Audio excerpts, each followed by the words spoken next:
আমার সকল প্রিয় ছাত্রছাত্রীকে জানাই আমার চ্যানেলের তরফ থেকে স্বাগতম। তো স্টুডেন্ট, আজকে আমি আলোচনা করব তোমরা যারা নর্থ বেঙ্গল ইউনিভার্সিটির আন্ডারে পড়াশোনা করছো, তোমাদের তোমাদের 4 year under graduation program second সেমিস্টারের স্টুডেন্ট তোমরা যারা রয়েছো, তোমাদের জন্য আজকের এই ভিডিওটি খুবই গুরুত্বপূর্ণ। তোমাদের যাদের রয়েছে মেজর সোসিওলজি, আজকে আমি মেজর সোসিওলজির যে তোমাদের 12 মার্কের যে প্রশ্ন রয়েছে সেই 12 মার্কের প্রশ্ন থেকে আজকে সাজেশান নিয়ে আলোচনা করব। আগের দুটো ভিডিওতে তোমরা 3 মার্কের এবং 6 মার্কের প্রশ্ন সাজেশান পেয়ে গেছো। আজকে আমি আলোচনা করব 12 মার্কের প্রশ্ন নিয়ে। তো প্রত্যেকটা প্রশ্ন খুবই ইম্পর্টেন্ট তোমাদের জন্য। আমি বেশি প্রশ্ন রাখিনি, তবে যেগুলো প্রশ্ন রেখেছি খুব বেছে বেছে রেখেছি।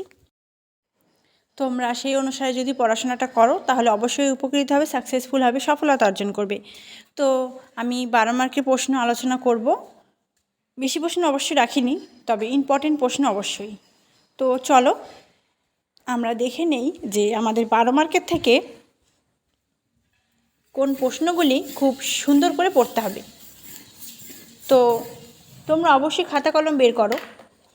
আমি স্ক্রিনে তোমাদের সেই প্রশ্নগুলো দিতে পারছি না, তোমরা লিখো। আমি ধীর গতিতে বলবো, তোমরা কিন্তু লিখে নিতে পারবে। 1 নম্বর প্রশ্ন দিয়ে লেখো, জাতি ব্যবস্থার ক্ষেত্রে বিভিন্ন ধরনের পরিবর্তন সম্পর্কে আলোচনা করো।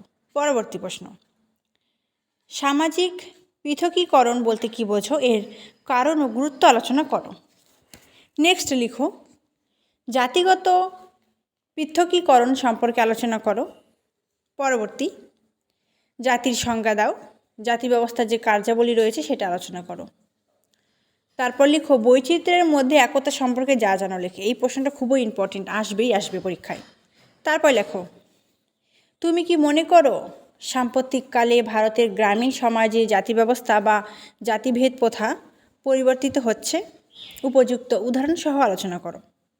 নেক্সট লিখবে, বর্ণ আর জাতি সম্পর্কে একটু পড়ে নেবে। এটা আমি 6 মার্কে দিয়েছি, 12 মার্কে আলাদা করে পড়তে হচ্ছে না।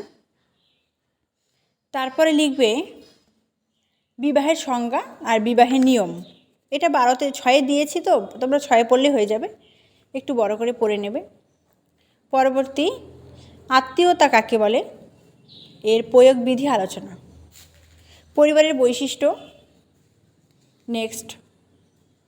নেক্সট পড়বে যৌথ পরিবার কাকে বলে, যৌথ পরিবার সুবিধা অসুবিধা। এটা আমি 6-এ দিয়েছি, 12তে না পড়লেও হবে।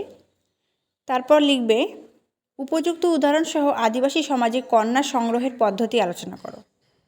খুব ইম্পর্ট্যান্ট একটি প্রশ্ন। পরবর্তী প্রশ্ন, বিবাহ অনুশীলন পরিবর্তন সম্পর্কে আলোচনা করো। আরেকটি প্রশ্ন লিখবে বৈচিত্র্যের মধ্যে ঐক্য। এই বৈচিত্র্যের মধ্যে ঐক্যটা কিন্তু খুবই ইম্পর্টেন্ট, আমি বলছি বারবার করে, যেটা কিন্তু খুব কমন একটি প্রশ্ন আসবে, বৈচিত্র্যের মধ্যে ঐক্য বিষয়টি। তারপরে আরেকটা প্রশ্ন পড়বে পরিবারের যে কার্যাবলী বা কাঠামোগত, এটা খুব ইম্পর্টেন্ট রয়েছে। তো সেই অনুসারে সকলে পড়ো, অবশ্যই উপকৃত হবে আমি আশা রাখছি। তোমরা যারা আগের স্টুডেন্ট রয়েছো, যারা আগে থেকেই আমাদের এই চ্যানেলের সাথে যুক্ত রয়েছে, তোমরা জানো কতটা কমন এসে থাকে। তো পরীক্ষার সময় রয়েছে, বেশ সময় রয়েছে, কিন্তু অবশ্যই ভালো করে পড়তে হবে, না হলে কিন্তু সেই সময়টুকুও তোমার কিন্তু মনে হবে না। তো একটু ভালো করে অবশ্যই পড়তে হবে। এবং অন্য কোন সাবজেক্টের এমন সাজেশান চাও সেটাও কমেন্ট করে জানাবে। যদি কোনো ক্লাস চাও সেটাও কমেন্ট করে জানাবে। অন্য কোন সাবজেক্টের সাজেশান দরকার সেটা বলবে। সবটাই কিন্তু তোমাদের বলতে হবে, না হলে আমি বুঝতে পারবো না। তোমরা কমেন্ট বক্স সকলের জন্য খোলা, অবশ্যই কমেন্ট করবে। ভিডিওটি প্রচুর পরিমাণে বন্ধুদের সাথে শেয়ার করে দাও যাদের রয়েছে major sociology. Thanks for watching. After all, thank you সকলকে।